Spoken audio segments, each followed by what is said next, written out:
श्री स्वामी समर्थ. स्वामी न येती कवना हाती. स्वामींना पळवून नेण्याचा प्रयत्न, पण पुढे जे घडलं ते थक्क करणारं होतं. एका राजाने स्वामी समर्थांना अक्कलकोटातून पळवून नेण्यासाठी गुप्त योजना आखली. मेन्यात बसून स्वामींना घेऊन जाण्याचा प्रयत्न झाला, पण सर्वज्ञ स्वामी समर्थांनी असा चमत्कार दाखवला की संपूर्ण योजना क्षणात फसली. आणि पुढे जे घडलं ते ऐकून तुम्हीही थक्क व्हाल. हे जाणून घ्या अध्याय 6 मधील ही अद्भुत लीला. तर मित्रांनो, व्हिडिओ शेवटपर्यंत नक्कीच ऐका. जय जय रघुवीर समर्थ. तर स्वामी भक्तांनो, श्री स्वामी चरित्र सारामृताच्या 6 अध्यायात आपले स्वागत आहे. मागील अध्यायात आपण पाहिले की बडोद्याचे राजा मल्हारराव स्वामी समर्थांना आपल्या राज्यात आणण्याचा प्रयत्न करत होते, पण स्वामींनी स्पष्ट सांगितले होते की जिथे खरी भक्ती नाही तिथे जाण्याची त्यांची इच्छा नाही. चोळप्पाने ही गोष्ट तात्यासाहेबांना सांगितली. हे ऐकून तात्यासाहेब निराश झाले. त्यांनी अनेक प्रयत्न केले होते, पण एकही यशस्वी झाला नव्हता. तरीही त्यांनी हार मानली नाही. त्यांच्या मनात एकच विचार होता, कोणत्याही परिस्थितीत स्वामी समर्थांना बडोद्याला घेऊन जायचे. त्यांनी अनेक धार्मिक विधी सुरू केले, अनुष्ठान केले. ब्राह्मणांना बसून गुरुचरित्राचा सप्ताह सुरू केला. मोठमोठ्या पूजा आणि दानधर्म केले, परंतु स्वामी समर्थ कधीच त्यांच्या वाड्यात गेले नाहीत. कारण बाह्य दिखावा आणि खऱ्या भक्तीत खूप फरक असतो. स्वामी समर्थांना दांभिकपणा आवडत नसे. भक्ती नसताना केलेले साधन, तप, यज्ञ किंवा पूजा यांना त्यांच्या दृष्टीने काहीच मूल्य नव्हते. तात्यासाहेब दिवसेंदिवस अधिक चिंतेत पडले. आता बडोद्याला जाऊन राजाला काय उत्तर द्यायचे हा प्रश्न त्यांना सतावत होता. अखेरीस त्यांनी एक धोकादायक निर्णय घेतला. स्वामींना पळवूनच नेऊया हा विचार त्यांच्या मनात आला. त्यांना वाटले की स्वामी हे सामान्य संत आहेत. योग्य संधी मिळाली तर त्यांना गुपचूप बडोद्याला नेता येईल.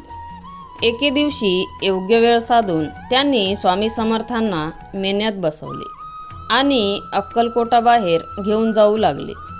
कडपगावच्या दिशेने प्रवास सुरू झाला, परंतु स्वामी समर्थ हे अंतर्यामी होते. त्यांना सर्व काही माहिती होते. अर्ध्या वाटेतच स्वामी अचानक मेन्यातून उतरले आणि थेट अक्कलकोटाकडे परत निघाले. तात्यासाहेब स्तब्ध झाले. एकदा नाही, अनेक वेळा असे घडले. ते कितीही प्रयत्न करत असले तरी स्वामी समर्थ पुन्हा अक्कलकोटात परत येत होते. शेवटी तात्यासाहेबांनी हार मानली. त्यांचे सर्व प्रयत्न, पैसा आणि वेळ व्यर्थ गेला. अखेर ते अपयश घेऊन बडोद्याला परतले. परंतु राजा मल्हारराव अजूनही थांबला नव्हता. त्याने पुन्हा एक नवा माणूस शोधला. यशवंतराव नावाचा एक उमराव पुढे आला. राजाने त्याला भरपूर धन, मौल्यवान वस्त्रे, दागिने आणि भेटवस्तू दिल्या. यशवंतराव अक्कलकोटात आला आणि स्वामी समर्थांच्या चरणी त्या सर्व भेटवस्तू अर्पण केल्या. पण पुढे जे घडलं ते आश्चर्यकारक होते.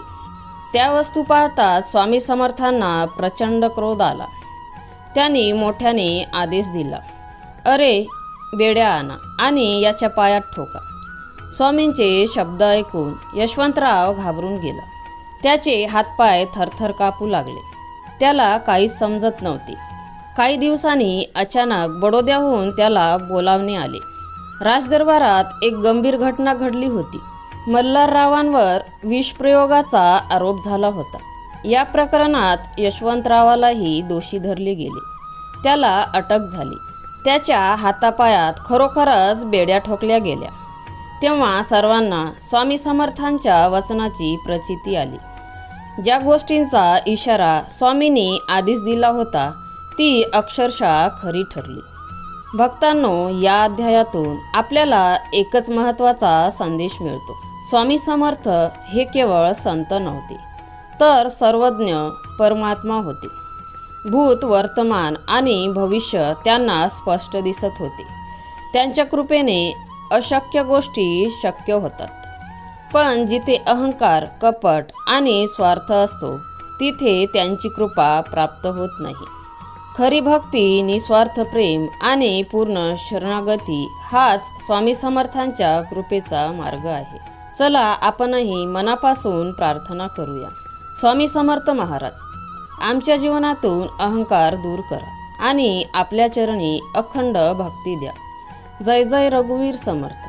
तर मित्रांनो, जर तुम्हाला स्वामींचे विचार आवडत असेल तर स्वामी सेवा या चॅनलला सबस्क्राईब करा आणि कमेंटमध्ये श्री स्वामी समर्थ नक्की लिहा. स्वामी समर्थांचा आशीर्वाद सतत तुमच्यावर राहो अशी स्वामीचरणी प्रार्थना करते. श्री स्वामी समर्थ.